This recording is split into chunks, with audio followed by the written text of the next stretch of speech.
കുറിച്ച് നോക്കാം. കാലാവസ്ഥയെക്കുറിച്ചുള്ള പഠനം മീറ്റീരിയോളജി. കാലാവസ്ഥയെക്കുറിച്ചുള്ള പഠനം മീറ്റീരിയോളജി.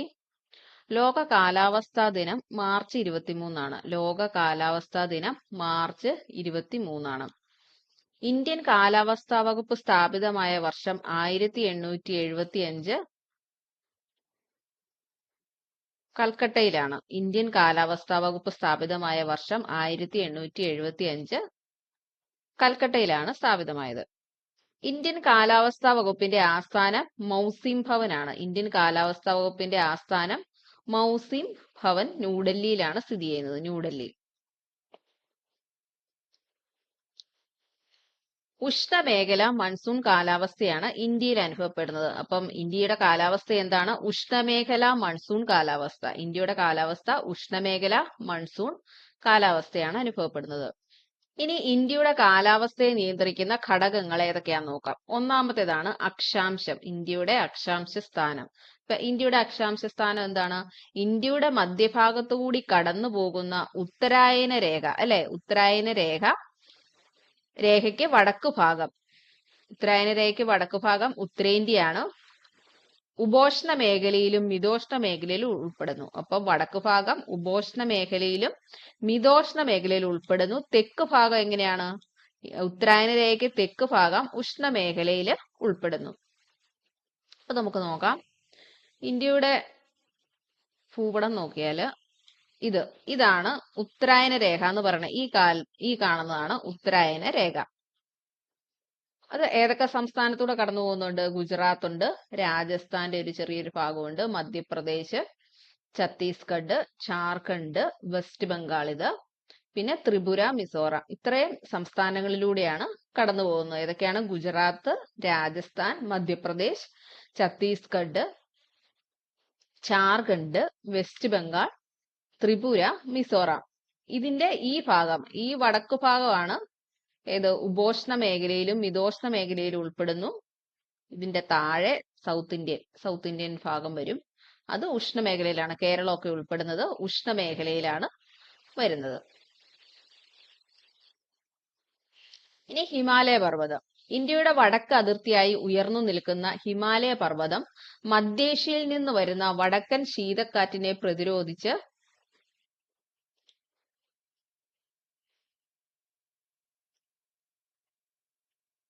രക്ഷാകവചം തീർക്കുന്നു. ഹിമാലയ പർവ്വതം മൺസൂൺ കാറ്റുകളെ തടഞ്ഞു നിർത്തുക വഴി ഇന്ത്യൻ ഉപഭൂഖണ്ഡത്തിൽ മൺസൂൺ മഴ ലഭ്യമാക്കുന്നതിന് സഹായിക്കുന്നു.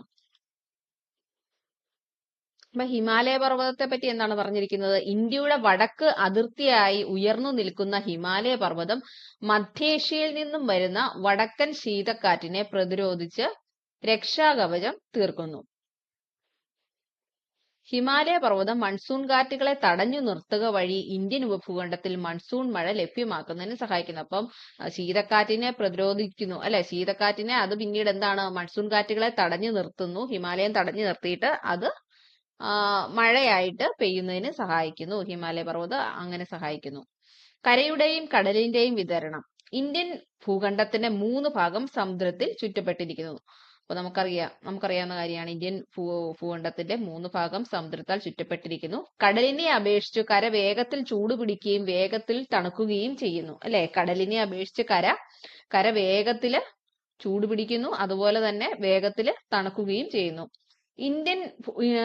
ഇന്ത്യൻ ഉപഭൂഖണ്ഡത്തിലും സമീപ പ്രദേശങ്ങളിലും വിവിധ കാലങ്ങളിൽ വ്യത്യസ്ത മർദ്ദകേന്ദ്രങ്ങൾ സൃഷ്ടിക്കുന്നതിന് കാരണമാകുന്നു. അപ്പൊ ഇതെങ്ങനെയാണ് അഫക്റ്റ് ചെയ്യുന്നത്? ഇന്ത്യൻ ഉപഭൂഖണ്ഡത്തിലും സമീപ പ്രദേശങ്ങളിലും വിവിധ കാലങ്ങളിൽ വ്യത്യസ്ത മർദ്ദകേന്ദ്രങ്ങൾ സൃഷ്ടിക്കുന്നു. ഇത്തരം മർദ്ദ വ്യതിയാനം മൺസൂൺ കാറ്റുകളുടെ ദിശ മാറ്റത്തിന് കാരണമാകുന്നു അല്ലെ? മർദ്ദം കൂടുകയും കുറയുകയും ചെയ്യുന്നതനുസരിച്ചാണ് കാറ്റുകളുടെ ദിശ മാറുന്നത്, കാറ്റുകൾ സഞ്ചരിക്കുന്നത് അല്ലെ?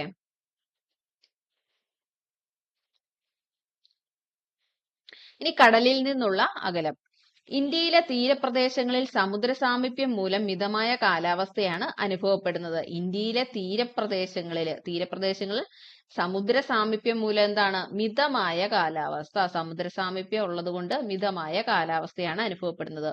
എന്നാൽ കടലിൽ നിന്നും അകലെ സ്ഥിതി ചെയ്യുന്ന ഉൾപ്രദേശങ്ങളിൽ തീവ്രമായ കാലാവസ്ഥ അനുഭവപ്പെടുന്നു. അപ്പം കടലിൽ നിന്ന് അകലെയുള്ള സ്ഥലങ്ങളിൽ എങ്ങനെയായിരിക്കും? തീവ്രമായ കാലാവസ്ഥയായിരിക്കും അനുഭവപ്പെടുന്നത്. ഇനി ഉയരം.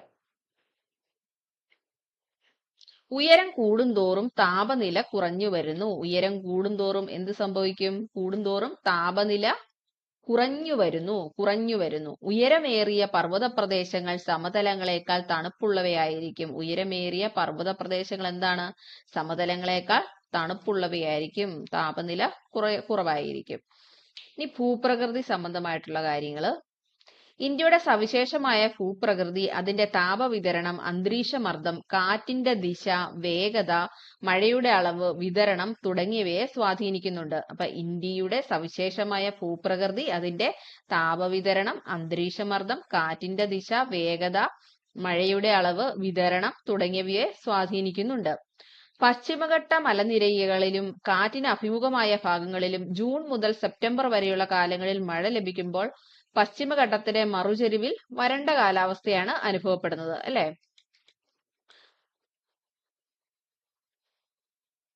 പശ്ചിമഘട്ട മലനിരകളിലും കാറ്റിന് അഭിമുഖമായ ഭാഗങ്ങളിലും ജൂൺ മുതൽ സെപ്റ്റംബർ വരെയുള്ള കാലങ്ങളിൽ, അല്ലെ?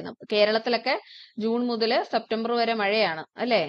തെക്ക് പടിഞ്ഞാറൻ മൺസൂണും വടക്ക് കിഴക്കൻ മൺസൂണും ഒക്കെ ജൂൺ മുതൽ സെപ്റ്റംബർ വരെയുള്ള കാലഘട്ടത്തിലാണ് വരുന്നത്. അപ്പൊ ഇവിടെയൊക്കെ മഴ ലഭിക്കുമ്പോൾ പശ്ചിമഘട്ടത്തിന്റെ മറുചെരിവിൽ വരണ്ട കാലാവസ്ഥയാണ്. പശ്ചിമഘട്ടത്തിന്റെ മറുചെരിവ് എന്ന് പറയുമ്പോൾ തമിഴ്നാട്, കർണാടക അങ്ങനെ അതിന്റെ ആ ഒരു സൈഡ് അപ്രവശം വരും. കാരണം ഇവ പശ്ചിമഘട്ടത്തിലെ മഴനിഴൽ പ്രദേശങ്ങൾ, മഴ അധികം ലഭിക്കാത്ത പ്രദേശങ്ങളെയാണ് മഴനിഴൽ പ്രദേശങ്ങൾ എന്ന് പറയുന്നത്. അപ്പം പശ്ചിമഘട്ടത്തിന്റെ കിഴക്ക് ഭാഗം, മറുഭാഗം മഴനിഴൽ പ്രദേശങ്ങളാണ്. ഇനി അന്തരീക്ഷമർദ്ദവും കാറ്റും. ഭൗമോപരിതലത്തിലെ അന്തരീക്ഷമർദ്ദത്തിന്റെയും കാറ്റുകളുടെയും വിതരണം, വിവിധ വായു സഞ്ചാരങ്ങളുടെയും ജെറ്റ് പ്രവാഹങ്ങളുടെയും കടന്നുവരവ്, ശൈത്യകാലങ്ങളിൽ രൂപപ്പെടുന്ന പശ്ചിമ അസ്വസ്ഥത എന്നറിയപ്പെടുന്ന പശ്ചിമ ചക്രവാതങ്ങളുടെയും തെക്ക് പടിഞ്ഞാറൻ മൺസൂൺ കാലത്തുള്ള ഉഷ്ണമേഖലാ ന്യൂനമർദ്ദങ്ങളുടെയും ഇന്ത്യയിലെ വരവും ഇന്ത്യയിൽ മഴ ലഭിക്കുന്നതിന് അനുകൂലമായ കാലാവസ്ഥ സൃഷ്ടിക്കുന്നു. അപ്പൊ എന്തൊക്കെയാണ്? ഭൗമോപരിതലത്തിലെ അന്തരീക്ഷമർദ്ദത്തിന്റെയും കാറ്റുകളുടെയും വിതരണം, വിവിധ വായു സഞ്ചാരങ്ങളുടെയും ജെറ്റ് പ്രവാഹങ്ങളുടെയും കടന്നുവരവ്, ശൈത്യകാലങ്ങളിൽ രൂപപ്പെടുന്ന പശ്ചിമ അസ്വസ്ഥത. ഒരു തവണ ക്വസ്റ്റ്യൻ ചോദിച്ചതാണ്, പശ്ചിമ അസ്വസ്ഥത രൂപപ്പെടുന്ന കാലം ഏതാണ്? ശൈത്യകാലത്താണ് പശ്ചിമ അസ്വസ്ഥത രൂപപ്പെടുന്നത്. ഇപ്പൊ ശൈത്യകാലങ്ങളിൽ രൂപപ്പെടുന്ന പശ്ചിമ അസ്വസ്ഥത എന്നറിയപ്പെടുന്ന പശ്ചിമ ചക്രവാതങ്ങളുടെയും തെക്കു പടിഞ്ഞാറൻ മൺസൂൺ കാലത്തുള്ള ഉഷ്ണമേഖലാ ന്യൂനമർദ്ദങ്ങളുടെയും ഇന്ത്യയിലെ വരവും ഇന്ത്യയിൽ മഴ ലഭിക്കുന്നതിന് അനുകൂലമായ കാലാവസ്ഥ സൃഷ്ടിക്കുന്നു. ഇന്ത്യയിലെ ഋതുക്കൾ നോക്കാം. 4 ഋതുക്കൾ ആണുള്ളത്. ഇന്ത്യയിലെ ഋതുക്കളെ 4ആയി തിരിക്കാം. ഏതൊക്കെയാണ്? ശൈത്യകാലം, ഉഷ്ണകാലം, തെക്ക് പടിഞ്ഞാറൻ മൺസൂൺ കാലം, വടക്ക് കിഴക്കൻ മൺസൂൺ കാലം. ഇതാണ് പ്രധാനമായിട്ടും തിരിച്ചിരിക്കുന്നത്. ഏതൊക്കെയാണ്? ശൈത്യകാലം, ഉഷ്ണകാലം, തെക്ക് പടിഞ്ഞാറൻ മൺസൂൺ കാലം, വടക്ക് കിഴക്കൻ മൺസൂൺ കാലം. പക്ഷെ ഇന്ത്യയിലെ പരമ്പരാഗത ഋതുക്കൾ എന്നും പറഞ്ഞു 6ആയിട്ട് തിരിച്ചിട്ടുണ്ട്. 2 മാസം വെച്ചാണ് തിരിച്ചിരിക്കുന്നത്. ശിശിരകാലം എന്ന് വെച്ചാൽ ജനുവരി മുതൽ ഫെബ്രുവരി വരെയാണ്. വസന്തകാലം മാർച്ച് മുതൽ ഏപ്രിൽ വരെയാണ്. മാർച്ച് മുതൽ ഏപ്രിൽ വരെയാണ്. ഗ്രീഷ്മകാലം മെയ് മുതൽ ജൂൺ വരെ. വർഷകാലം ജൂലൈ ഓഗസ്റ്റ്. ശരത്കാലം സെപ്റ്റംബർ ഒക്ടോബർ. ഹേമന്തകാലം നവംബർ ഡിസംബർ. ഇങ്ങനെ 6 കാലങ്ങൾ തിരിച്ചിട്ടുണ്ട്. ഇനി നമുക്ക് ശൈത്യകാലം നോക്കാം. ഈ 4 പ്രധാനമായിട്ടും ഉള്ള 4 ഋതുക്കൾ നോക്കാം. ശൈത്യകാലം. ഇന്ത്യയിൽ ശൈത്യകാലം അനുഭവപ്പെടുന്ന സൂര്യന്റെ ദക്ഷിണായന കാലത്താണ്. ഇന്ത്യയിൽ ശൈത്യകാലം അനുഭവപ്പെടുന്ന സൂര്യന്റെ ദക്ഷിണായന കാലത്താണ്. അത് ഏതാണ്? ഡിസംബർ മുതൽ ഫെബ്രുവരി വരെയാണ് ഇന്ത്യയിലെ ശൈത്യകാലം അനുഭവപ്പെടുന്നത്. ഈ സമയം താപനില തെക്ക് നിന്ന് വടക്കോട്ട് കുറഞ്ഞു വരുന്നു. ഇന്ത്യയിൽ ഏറ്റവും കൂടുതൽ തണുപ്പ് അനുഭവപ്പെടുന്ന മാസം ജനുവരിയാണ്. ഇന്ത്യയിൽ ഏറ്റവും കൂടുതൽ തണുപ്പ് അനുഭവപ്പെടുന്ന മാസം ഇന്ത്യയിൽ ഏറ്റവും കൂടുതൽ തണുപ്പ് അനുഭവപ്പെടുന്ന മാസം ജനുവരിയാണ്. ഇന്ത്യയിൽ ഏറ്റവും തണുപ്പ് അനുഭവപ്പെടുന്ന പ്രദേശം ഏതാണ്? ദ്രാസ് ആണ്. ദ്രാസ്. ഇന്ത്യയിൽ ഏറ്റവും തണുപ്പ് അനുഭവപ്പെടുന്ന പ്രദേശം ദ്രാസ്. ഉത്തരേന്ത്യയിൽ ശൈത്യകാലത്തെ കാലാവസ്ഥയുടെ പ്രത്യേകത പകൽ സമയത്ത് മിതമായ ചൂടും രാത്രികാലങ്ങളിൽ ശൈത്യവുമാണ്. ഉത്തരേന്ത്യയിലെ ശൈത്യകാലത്തിന്റെ പ്രത്യേകത എന്താണ്? പകൽ സമയത്ത് മിതമായ ചൂടും രാത്രികാലങ്ങളിൽ ഭയങ്കര തണുപ്പുമായിരിക്കും. ഉത്തരേന്ത്യൻ സമതലങ്ങളിൽ ഏറ്റവും തണുപ്പേറിയ മാസങ്ങൾ ഡിസംബറും ജനുവരിയാണ്. ഉത്തരേന്ത്യൻ സമതലങ്ങളിൽ ഏറ്റവും തണുപ്പേറിയ മാസങ്ങൾ ഡിസംബർ, ജനുവരി.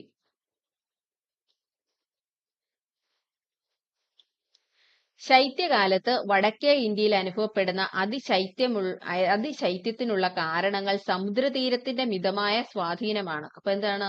ശൈത്യകാലത്ത് വടക്കേ ഇന്ത്യയിൽ അനുഭവപ്പെടുന്ന അതിശൈത്യത്തിനുള്ള കാരണങ്ങൾ സമുദ്രതീരത്തിന്റെ മിതമായ സ്വാധീനം, അല്ലെ? കടലിനോട് അടുത്ത് കിടക്കുന്ന പ്രദേശത്ത് ചൂട് കൂടുതലായിരിക്കും. അപ്പം ഇതെന്താണ്? സമുദ്രത്തിൽ നിന്ന് ഒരുപാട് അകലെ ആയതുകൊണ്ടാണ് വടക്കേ ഇന്ത്യയിൽ കൂടുതൽ ശൈത്യം അനുഭവപ്പെടുന്നത്. ഹിമാലയൻ പർവ്വത നിരകളിലെ മഞ്ഞുവീഴ്ച ശീതക്കാറ്റിന് കാരണമാകുന്നു. അപ്പൊ ഹിമാലയൻ പർവ്വത നിരകളിലെ മഞ്ഞുവീഴ്ച ശീതക്കാറ്റിന് കാരണമാകുന്നു. ഫെബ്രുവരി മാസത്തോടെ കടൽ പ്രദേശത്ത് നിന്നും തുർക്ക്മെനിസ്ഥാനിൽ നിന്നും വരുന്ന ശീതക്കാറ്റ് വടക്കു പടിഞ്ഞാറൻ ഇന്ത്യയിൽ ശീതതരംഗം, ഹിമം, മൂടൽമഞ്ഞ് എന്നിവയ്ക്ക് കാരണമാകുന്നു. അപ്പൊ തുർക്ക്മെനിസ്ഥാൻ എന്ന് പറഞ്ഞ ഇതാണ്. നമുക്ക് നോക്കിയാൽ കാണാം, ഇവിടുന്നാണ് ഈ ശീതക്കാറ്റ് വരുന്നത്. ശീതക്കാറ്റ് വരുന്ന ഇന്ത്യ ഇവിടെയാണ്. ഇവിടുന്ന് ഇങ്ങനെ ശീതക്കാറ്റ് വരുന്നു. അപ്പൊ ശൈത്യകാലത്ത് വടക്കേ ഇന്ത്യയിൽ അനുഭവപ്പെടുന്ന അതിശൈത്യത്തിനുള്ള കാരണങ്ങൾ സമുദ്രതീരത്തിന്റെ മിതമായ സ്വാധീനമാണ്. ഹിമാലയൻ പർവ്വതനിരകളിലെ മഞ്ഞുവീഴ്ച ശീതക്കാറ്റിന് കാരണമാകുന്നു. ഫെബ്രുവരി മാസത്തോടെ എന്താണ്? കടൽ പ്രദേശത്ത് നിന്നും, കടൽ ഇവിടെയാണ് കിടക്കുന്നത്, അല്ലെ? ഇങ്ങനെ വന്നിട്ട് ഇങ്ങനെ തിരിഞ്ഞു വരുവാണ് ചെയ്യണത്. ഇങ്ങനെ കാറ്റ് വന്നിട്ട് പിന്നെന്താണ്? ഇങ്ങനെ വരും. കടൽ ഇവിടെ കിടക്കണം, നേരെ ഇങ്ങോട്ട് അടിക്കേണ്ടതാണ്, പക്ഷെ നേരെ പോയി ഇങ്ങനെ വരും. ഫെബ്രുവരി മാസത്തോടെ കടൽ പ്രദേശത്തു നിന്നും തുർക്കുമെനിസ്ഥാനിൽ നിന്നും വരുന്ന ശീതക്കാറ്റ് വടക്ക് പടിഞ്ഞാറൻ ഇന്ത്യയിൽ ശീതതരംഗം, ഹിമം, മൂടൽമഞ്ഞ് എന്നിവയ്ക്ക് കാരണമാകുന്നു. ഉപദ്വീപീയ പ്രദേശങ്ങളിൽ ശൈത്യകാലം കൃത്യമായി അനുഭവപ്പെടാറില്ല. കാരണം സമുദ്ര സാമീപ്യം, ഭൂമധ്യരേഖയുടെ അടുത്ത സ്ഥാനം. അപ്പൊ ഉപദ്വീപീയ പ്രദേശങ്ങൾ എന്ന് പറയുന്നത് കേരളമൊക്കെ ഉൾപ്പെട്ട ആ ഭാഗമാണ്. ഉപദ്വീപീയ ഇന്ത്യയിലെ ശൈത്യകാലം കൃത്യമായി അനുഭവപ്പെടാറില്ല. ചെറിയൊരു തണുപ്പ് അനുഭവപ്പെടുമെങ്കിലും വടക്കേ ഇന്ത്യ പോലെ അത്ര അങ്ങ് അനുഭവപ്പെടാറില്ല. കാരണം എന്താണ്? സമുദ്ര സാമീപ്യം, പിന്നെ ഭൂമധ്യരേഖയോട് അടുത്ത സ്ഥാനം. ശൈത്യകാലത്ത് മെഡിറ്ററേനിയൻ കടലിൽ രൂപം കൊള്ളുന്ന മിതോഷ്ണ ചക്രവാതം ആണ് പശ്ചിമ അസ്വസ്ഥത. ശൈത്യകാലത്ത് മെഡിറ്ററേനിയൻ കടലില് രൂപം കൊള്ളുന്ന മിതോഷ്ണ ചക്രവാതമാണ് പശ്ചിമ അസ്വസ്ഥത. അപ്പൊ പശ്ചിമ അസ്വസ്ഥത എന്ന് പറയുന്നത് മിതോഷ്ണ ചക്രവാതമാണ്. മെഡിറ്ററേനിയൻ കടലിലാണ് രൂപം കൊള്ളുന്നത്. ശൈത്യകാലത്താണ് ഇത് വരുന്നത്. പശ്ചിമ അസ്വസ്ഥത ഇന്ത്യയിൽ അനുഭവപ്പെടാൻ കാരണമാകുന്ന ട്രോപ്പോസ്ഫിയറിലെ വായുപ്രവാഹമാണ് ജെറ്റ് പ്രവാഹങ്ങൾ, ജെറ്റ് സ്ട്രീംസ് അല്ലെങ്കിൽ ജെറ്റ് പ്രവാഹങ്ങൾ. പശ്ചിമ അസ്വസ്ഥത ഇന്ത്യയിൽ അനുഭവപ്പെടാൻ കാരണമാകുന്ന ട്രോപ്പോസ്ഫിയറിലെ വായുപ്രവാഹമാണ് ജെറ്റ് സ്ട്രീംസ് അല്ലെങ്കിൽ ജെറ്റ് പ്രവാഹങ്ങൾ.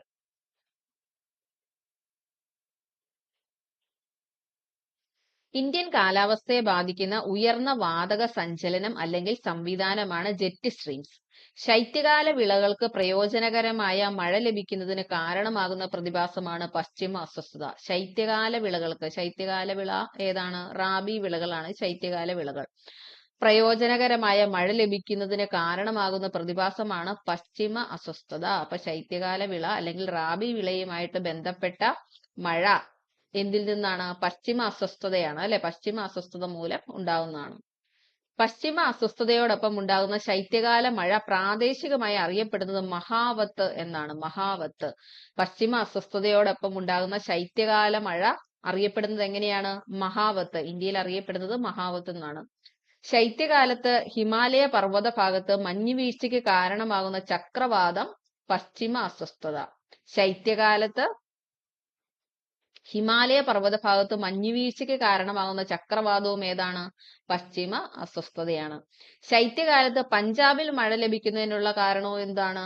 പശ്ചിമ അസ്വസ്ഥതയാണ്. ശൈത്യകാലത്ത് പഞ്ചാബിൽ മഴ ലഭിക്കുന്നതിന് കാരണവും പശ്ചിമ അസ്വസ്ഥതയാണ്. ഈ ശൈത്യകാലം കഴിഞ്ഞു, ഇനി ഉഷ്ണകാലം. ഇന്ത്യയിൽ വേനൽക്കാലം അനുഭവപ്പെടുന്നത് സൂര്യന്റെ ഉത്തരായന കാലത്താണ്. ഇന്ത്യയിൽ വേനൽക്കാലം അനുഭവപ്പെടുന്നത് സൂര്യന്റെ ഉത്തരായന കാലത്താണ്. ഇന്ത്യയിൽ ഉഷ്ണകാലം അനുഭവപ്പെടുന്ന മാസങ്ങൾ മാർച്ച് മുതൽ മെയ് വരെയാണ്. മാർച്ച് മുതൽ മെയ് വരെ ഇന്ത്യയിൽ ഉഷ്ണകാലം അനുഭവപ്പെടുന്ന മാസങ്ങൾ മാർച്ച് മുതൽ മെയ് വരെ. ഇന്ത്യയിൽ ഏറ്റവും കൂടുതൽ ചൂട് അനുഭവപ്പെടുന്ന മാസം ഏപ്രിൽ. ഇന്ത്യയിൽ ഏറ്റവും കൂടുതൽ ചൂട് അനുഭവപ്പെടുന്ന മാസം ഏതാണ്? ഏപ്രിലാണ്. ഏപ്രിൽ മെയ് ജൂൺ മാസങ്ങളിലാണ് ഉത്തരേന്ത്യയിൽ ഉഷ്ണകാലം. ഏപ്രിൽ മെയ് ജൂൺ മാസങ്ങളിലാണ് ഉത്തരേന്ത്യയിൽ ഉഷ്ണകാലം. ഉപദ്വീപീയ സ്ഥാനവും സമുദ്ര സാമീപ്യവും കാരണം ഉത്തരേന്ത്യയിലേക്കാളും ദക്ഷിണേന്ത്യയിൽ താപനില കുറവായിരിക്കും. ഉപദ്വീപീയ സ്ഥാനവും സമുദ്ര സാമീപ്യവും കാരണം ഉത്തരേന്ത്യയിലേക്കാളും ദക്ഷിണേന്ത്യയിൽ താപനില കുറവായിരിക്കും. ഇന്ത്യയിൽ ഉഷ്ണകാലത്ത് തീരപ്രദേശങ്ങളെ അപേക്ഷിച്ച് ഉത്തരേന്ത്യയിൽ ഊഷ്മാവ് വളരെ കൂടുതലായിരിക്കും. ഇന്ത്യയിൽ ഉഷ്ണകാലത്ത് തീരപ്രദേശങ്ങളെ അപേക്ഷിച്ച് ഉത്തരേന്ത്യയിൽ ഊഷ്മാവ് വളരെ കൂടുതലായിരിക്കും. വടക്കേ ഇന്ത്യയിൽ വേനൽക്കാലങ്ങളിൽ അന്തരീക്ഷമർദ്ദം കുറഞ്ഞു വരുന്നതും അത്യുഷ്ണവും പ്രത്യേകതയാണ്. വടക്കേ ഇന്ത്യയിലെ വേനൽ മാസങ്ങളിൽ അന്തരീക്ഷമർദ്ദം കുറഞ്ഞു വരുന്നതും അത്യുഷ്ണവും പ്രത്യേകതയാണ്. ഈ കാലയളവിൽ ഇന്ത്യയിൽ പൊതുവെ വരൾച്ച അനുഭവപ്പെടുന്നു. ഇനി ഉഷ്ണമേഖലയിലെ പ്രധാന പ്രാദേശിക വാദങ്ങൾ നോക്കാം. ഉഷ്ണമേഖലയിലെ പ്രധാന പ്രാദേശിക വാദങ്ങൾ. ഉഷ്ണകാലത്ത് ഉത്തരേന്ത്യൻ സമതലങ്ങളിൽ മെയ് ജൂൺ മാസങ്ങളിൽ ഉച്ചയ്ക്ക് ശേഷം വീശുന്ന ഈർപ്പരഹിതമായ ഉഷ്ണക്കാറ്റാണല്ലോ. ഒരുപാട് തവണ ചോദിച്ചിട്ടുള്ളതാണ് ഈ ക്വസ്റ്റ്യൻ. ഉഷ്ണകാലത്ത് ഉത്തരേന്ത്യൻ സമതലങ്ങളിൽ മെയ് ജൂൺ മാസങ്ങളിൽ ഉച്ചയ്ക്ക് ശേഷം വീശുന്ന ഈർപ്പരഹിതമായ ഉഷ്ണക്കാറ്റ്. അപ്പൊ ലൂ എന്ന് പറയുന്നത് ഉഷ്ണക്കാറ്റാണ്.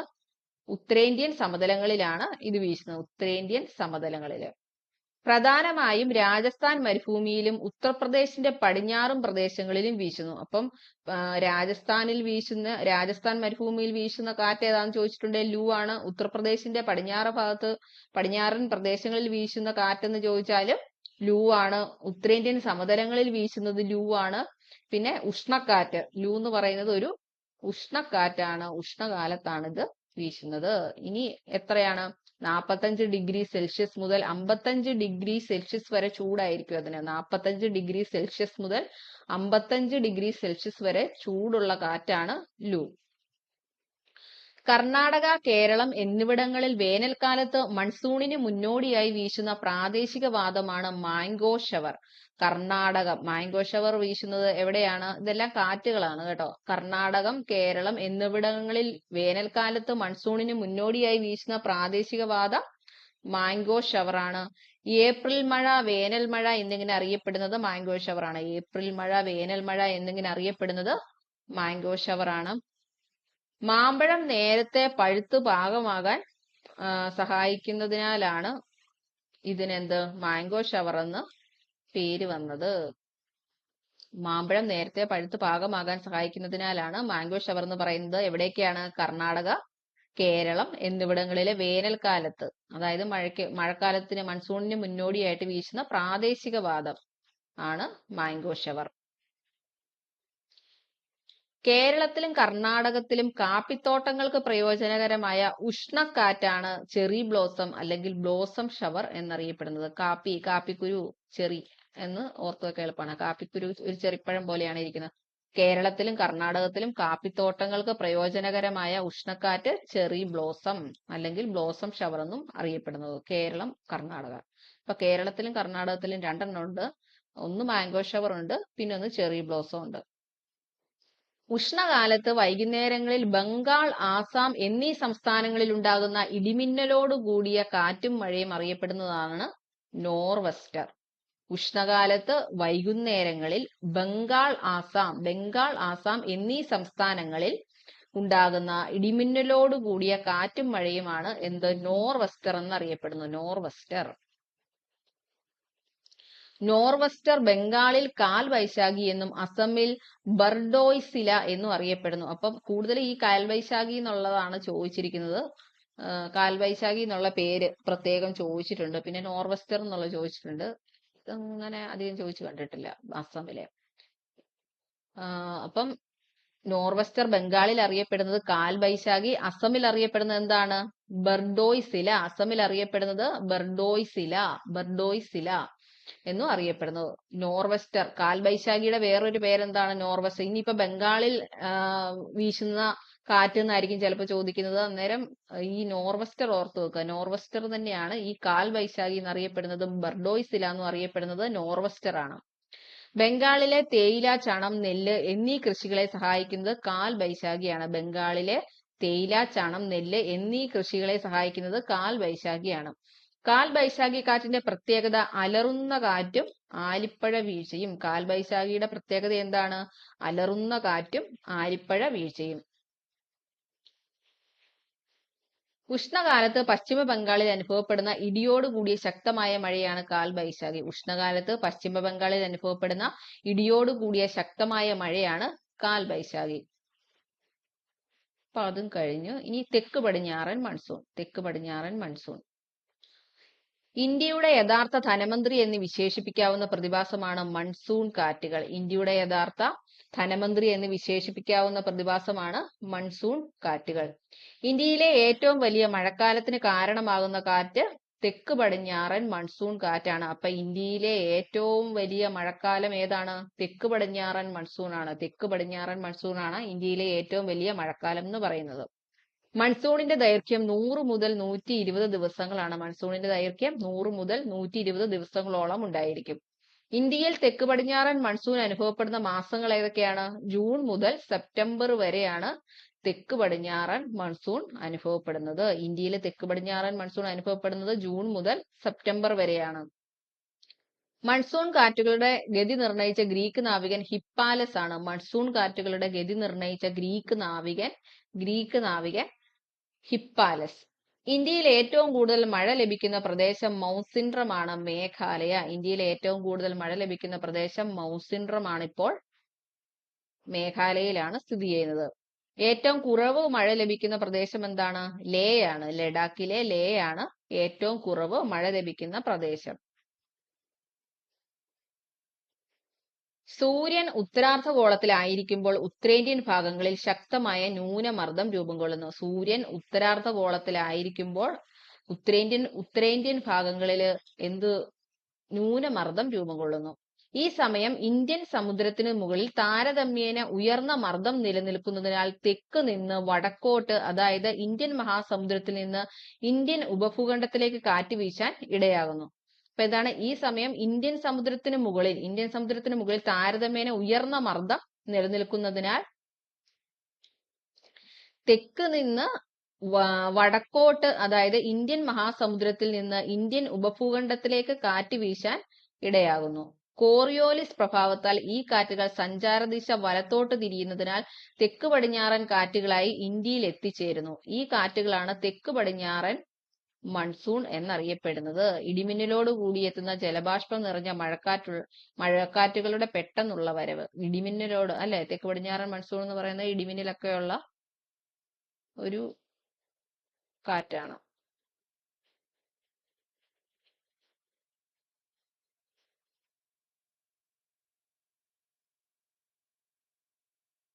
ഈ മൺസൂണിന്റെ പൊട്ടിപ്പുറപ്പാട്.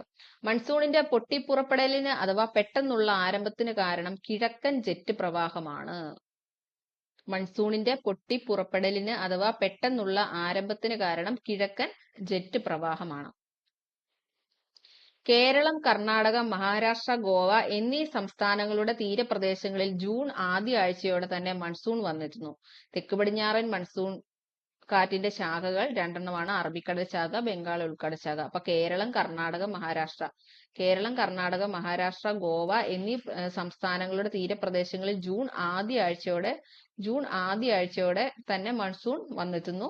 തെക്ക് പടിഞ്ഞാറൻ മൺസൂൺ കാറ്റിന്റെ ശാഖകൾ ഏതൊക്കെയാണ്? അറബിക്കടൽ ശാഖയുണ്ട്, ബംഗാൾ ഉൾക്കടൽ ശാഖയുണ്ട്. ഇനി അറബിക്കടൽ ശാഖ നോക്കാം. കേരളം, കർണാടക, ഗോവ, മഹാരാഷ്ട്ര, ഗുജറാത്ത് എന്നീ സംസ്ഥാനങ്ങളിൽ കനത്ത മഴയ്ക്ക് കാരണമാകുന്ന തെക്ക് പടിഞ്ഞാറൻ മൺസൂൺ ശാഖയാണ് അറബിക്കടൽ ശാഖ. കേരളം, കർണാടക, ഗോവ, മഹാരാഷ്ട്ര, ഗുജറാത്ത് എന്നീ സംസ്ഥാനങ്ങളിൽ കനത്ത മഴയ്ക്ക് കാരണമാകുന്ന തെക്ക് പടിഞ്ഞാറൻ മൺസൂൺ ശാഖയാണ് അറബിക്കടൽ ശാഖ. നമുക്കറിയാം ഈ സംസ്ഥാനങ്ങളെല്ലാം പടിഞ്ഞാറ് അല്ലെ അറബിക്കടലിലാണ് അവരുടെ തീരങ്ങള്. അപ്പൊ തെക്ക് പടിഞ്ഞാറൻ മൺസൂൺ ശാഖ ഏതാണ്? അറബിക്കടൽ ശാഖയാണ് ഈ സംസ്ഥാനങ്ങളുടെ. ജൂൺ ആരംഭത്തോടെ കേരളത്തിൽ എത്തുന്ന അറബിക്കടൽ ശാഖ കേരളത്തിൽ വ്യാപകമായി മഴ നൽകുന്നു. ജൂൺ ആരംഭത്തോടെ കേരളത്തിൽ എത്തുന്ന അറബിക്കടൽ ശാഖ കേരളത്തിൽ വ്യാപകമായ മഴ നൽകുന്നു. തെക്ക് പടിഞ്ഞാറൻ മൺസൂൺ കാലത്തെ ഒരു പ്രധാന മഴനിഴൽ പ്രദേശം പശ്ചിമഘട്ടത്തിന്റെ കിഴക്കേ ചെരിവാണ്. തെക്ക് പടിഞ്ഞാറൻ മൺസൂൺ കാലത്തെ ഒരു പ്രധാന മഴനിഴൽ പ്രദേശം പശ്ചിമഘട്ടത്തിന്റെ കിഴക്കേ ചെരിവാണ്. അറബിക്കടൽ മൺസൂണിന്റെ രണ്ടാമത്തെ ശാഖ മുംബൈയുടെ വടക്ക് തീരത്ത് വന്നെത്തുകയും നർമ്മദ, താപ്തി താഴ്വരകളിലൂടെ സഞ്ചരിച്ച് ഗംഗാ സമതലത്തിലേക്ക് പ്രവേശിക്കുന്നു. ഇവ മധ്യ ഇന്ത്യയിൽ മഴ നൽകുന്നു. അപ്പൊ അറബിക്കടൽ മൺസൂണിന്റെ രണ്ടാമത്തെ ശാഖ എങ്ങനെയാണ്? മുംബൈയുടെ വടക്ക് തീരത്ത് വന്നെത്തുകയും നർമ്മദ, താപ്തി താഴ്വരകളിലൂടെ സഞ്ചരിച്ച് ഗംഗാ സമതലത്തിലേക്ക് പ്രവേശിക്കുന്നു. ഇവ മധ്യ ഇന്ത്യയിൽ മഴ നൽകുന്നു. തെക്ക് പടിഞ്ഞാറൻ മൺസൂണിന്റെ മൂന്നാമത്തെ ശാഖ എവിടെ പോകുന്നു? സൗരാഷ്ട്ര ഉപദ്വീപിലും കച്ച് മേഖലയിലും വീശിയടിക്കുന്നു. തെക്ക് പടിഞ്ഞാറൻ മൺസൂണിന്റെ മൂന്നാമത്തെ ശാഖ സൗരാഷ്ട്ര ഉപദ്വീപിലും കച്ച് മേഖലയിലും വീശിയടിക്കുന്നു. ഗുജറാത്തിലൂടെ പ്രവേശിക്കുന്ന മൺസൂൺ കാറ്റ് ആരവല്ലി പർവ്വതനിരകൾക്ക് സമാന്തരമായി കടന്നു പോകുന്നത് കൊണ്ട് രാജസ്ഥാനിൽ മഴ വിരളമായേ ലഭിക്കുന്നുള്ളൂ. ഗുജറാത്തിലൂടെ പ്രവേശിക്കുന്ന മൺസൂൺ കാറ്റ് ആരവല്ലി പർവ്വതനിരകൾക്ക് സമാന്തരമായി കടന്നു പോകുന്നത് കൊണ്ട് രാജസ്ഥാനിൽ മഴ വിരളമായിട്ടേ ലഭിക്കുന്നുള്ളൂ. ആരവല്ലിക്ക് സമാന്തരമായി പോകുന്ന അറബിക്കടൽ ശാഖ പഞ്ചാബിലും ഹരിയാനയിലും വെച്ച് ബംഗാൾ ശാഖയുമായിട്ട് ചേരുന്നു. അപ്പൊ ആരവല്ലിക്ക് സമാന്തരമായിട്ട് പോകുന്ന അറബിക്കടൽ ശാഖ പഞ്ചാബിലും ഹരിയാനയിലും വെച്ച് ബംഗാൾ ശാഖയുമായിട്ട് ചേരുന്നു. ഇനി ബംഗാൾ ഉൾക്കടൽ ശാഖ. ബംഗാൾ ഉൾക്കടൽ മൺസൂൺ ശാഖ മ്യാൻമറിലും തെക്ക് കിഴക്കൻ ബംഗ്ലാദേശിലും വീശിയടിക്കുന്നു. അപ്പൊ ബംഗാൾ ഉൾക്കടൽ മൺസൂൺ ശാഖ എവിടെയാണ്? മ്യാൻമറിലും തെക്ക് കിഴക്കൻ ബംഗ്ലാദേശിലും വീശിയടിക്കുന്നു. മ്യാൻമർ തീരത്തുള്ള അരക്കൻ കുന്നുകൾ ഈ കാറ്റിനെ നല്ലൊരു ഭാഗം ഇന്ത്യൻ ഉപദ്വീപിലേക്ക് തിരിച്ചുവിടുന്നു. മ്യാൻമർ തീരത്തുള്ള അരക്കൻ കുന്നുകൾ ഈ കാറ്റിന്റെ നല്ലൊരു ഭാഗം ഇന്ത്യൻ ഉപദ്വീപിലേക്ക് തന്നെ തിരിച്ചുവിടുന്നു. പശ്ചിമ ബംഗാളിലും ബംഗ്ലാദേശിലും മൺസൂൺ തെക്കു നിന്നും തെക്ക് കിഴക്ക് നിന്നും പ്രവേശിക്കുന്നു. പശ്ചിമ ബംഗാളിലും ബംഗ്ലാദേശിലും മൺസൂൺ തെക്കു നിന്നും തെക്ക് കിഴക്ക് നിന്നും പ്രവേശിക്കുന്നു. പശ്ചിമ ബംഗാളിലും ബംഗ്ലാദേശിലും വെച്ച് ബംഗാൾ ഉൾക്കടൽ മൺസൂൺ ശാഖ രണ്ടായിട്ട് പിരിയുന്നു. ഇതിന്റെ ഒരു ശാഖ പടിഞ്ഞാറ് ദിശയിൽ സഞ്ചരിച്ച് പഞ്ചാബ് സമതലം വരെ എത്തുന്നു. ഇതിന്റെ ഒരു ശാഖ പടിഞ്ഞാറ് ദിശയിൽ സഞ്ചരിച്ച് പഞ്ചാബ് സമതലം വരെ എത്തുന്നു. മറ്റൊരു ശാഖ ബ്രഹ്മപുത്ര താഴ്വരയിൽ വ്യാപകമായ മഴയ്ക്ക് കാരണമാകുന്നു. ഇതിന്റെ ഉപശാഖ മേഘാലയയിലെ ഗാരോ ഖാസി കുന്നുകളിൽ വീശുന്നു. മൗസിൻറാം, ചിറാപുഞ്ചി എന്നീ സ്ഥലങ്ങളിൽ വർഷം തോറും മഴയ്ക്ക് കാരണമാകുന്ന തെക്ക് പടിഞ്ഞാറൻ മൺസൂൺ ശാഖയാണ് ബംഗാൾ ഉൾക്കടൽ ശാഖ. അപ്പം മൗസിൻറാം, ചിറാപുഞ്ചി ഏറ്റവും കൂടുതൽ മഴ ലഭിക്കുന്ന രണ്ട് പ്രദേശങ്ങളാണ്. എന്നീ സ്ഥലങ്ങളിൽ വർഷം തോറും മഴയ്ക്ക് കാരണമാകുന്ന തെക്ക് പടിഞ്ഞാറൻ മൺസൂൺ ശാഖയാണ് ഏത്? ബംഗാൾ ഉൾക്കടൽ ശാഖ.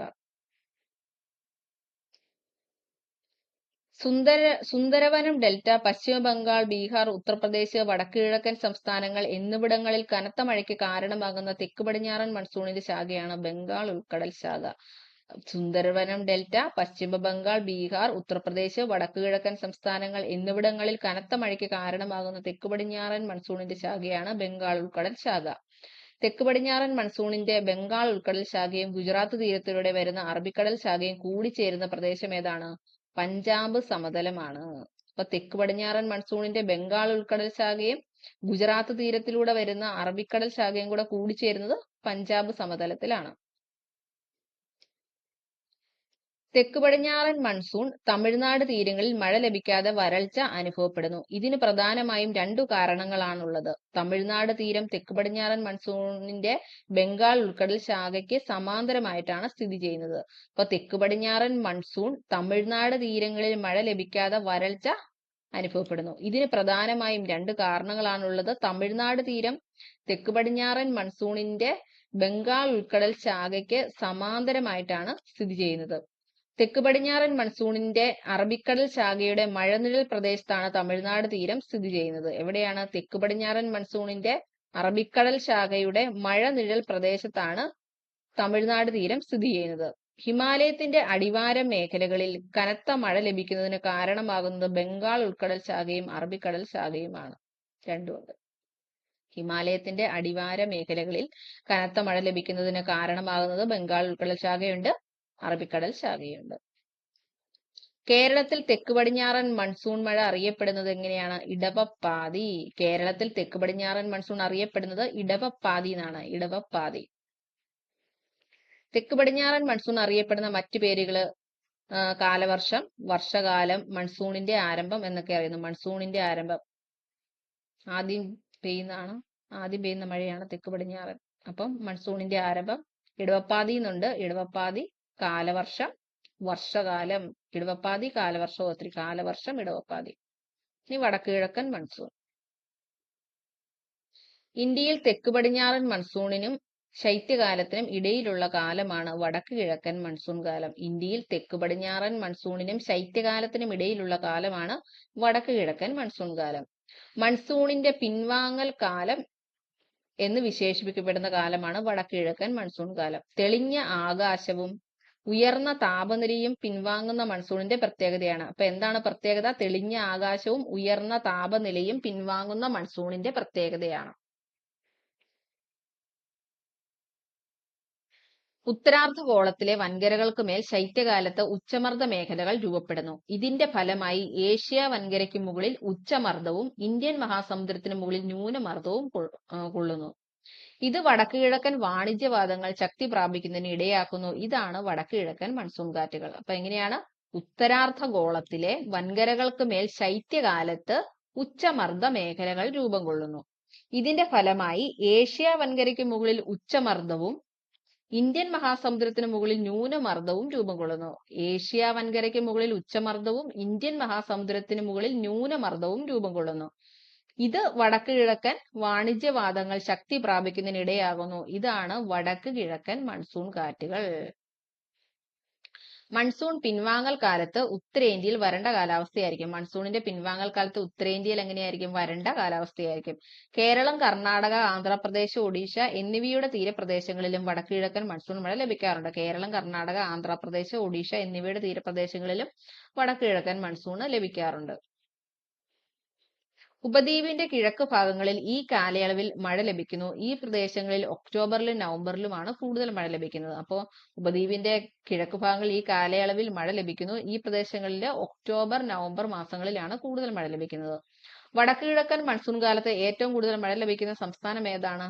തമിഴ്നാട്. വടക്ക് കിഴക്കൻ മൺസൂൺ കാലത്ത് ഏറ്റവും കൂടുതൽ മഴ ലഭിക്കുന്ന സംസ്ഥാനം തമിഴ്നാടാണ്. കേരളത്തിൽ വടക്ക് കിഴക്കൻ മൺസൂൺ കാലം അറിയപ്പെടുന്നത് തുലാവർഷം എന്നാണ്.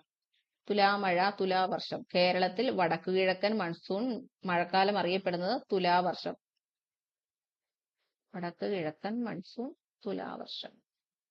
ഇന്ത്യയുടെ സൈക്ലോൺ ക്യാപിറ്റൽ എന്ന് വിശേഷിപ്പിക്കുന്ന പ്രദേശം സുന്ദർബൻസ് ആണ്. ഇന്ത്യയുടെ സൈക്ലോൺ ക്യാപിറ്റൽ എന്ന് വിശേഷിപ്പിക്കുന്ന പ്രദേശം സുന്ദർബൻസ്. ഒക്ടോബർ, നവംബർ മാസങ്ങളിലായി ഇന്ത്യ ഒട്ടാകെ അനുഭവപ്പെടുന്ന ഉയർന്ന ഊഷ്മാവും ആർദ്രതയും പകൽ സമയത്തെ ദുസ്സഹമാക്കുന്ന പ്രതിഭാസമാണ് ഒക്ടോബർ ചൂട്. ഒക്ടോബർ, നവംബർ മാസങ്ങളിലായി ഇന്ത്യ ഒട്ടാകെ അനുഭവപ്പെടുന്ന ഉയർന്ന ഊഷ്മാവും ആർദ്രതയും പകൽ സമയങ്ങളെ ദുസ്സഹമാക്കുന്ന പ്രതിഭാസമാണ് ഒക്ടോബർ ചൂട്. അപ്പൊ അത്രയാണ് ഇന്ത്യയുടെ കാലാവസ്ഥയെ സംബന്ധിച്ചുള്ള വിവരങ്ങൾ.